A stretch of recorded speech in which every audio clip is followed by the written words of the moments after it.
It's only recently you said of Israel, it's a crazy country. It's like a junkie. Every few years they go to war. They need their fix. They're lunatics. American Jews don't want to defend that. Yeah, Israel is carrying on in a lunatic fashion.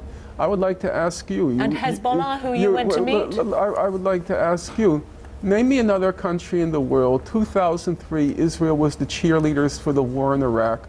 2006, it went into war in Lebanon. 2008, 2009, it attacked Gaza. Now it talks about attacking Iran. If you read the Israeli papers every day, they talk about, should we attack Gaza? Should we attack Lebanon? Should we attack Syria?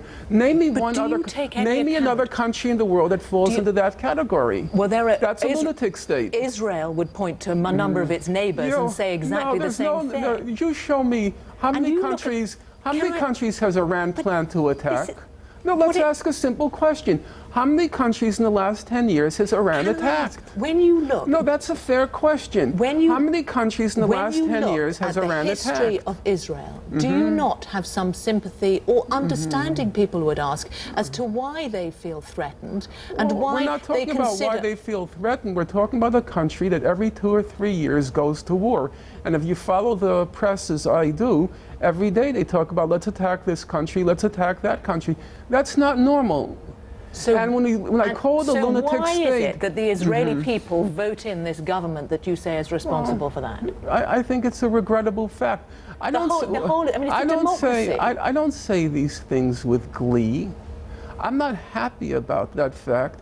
As the American economist, the Nobel laureate Paul Krugman, put it in the New York Times last week, he said it's perfectly obvious Israel's headed towards national suicide.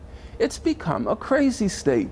And he says it's not good for Jews, it's not good for the world where Israel is headed. And yet it's still seen, of course, as the safe haven, the homeland for the Jews. Well, you have a right to live there, although you're banned. Right.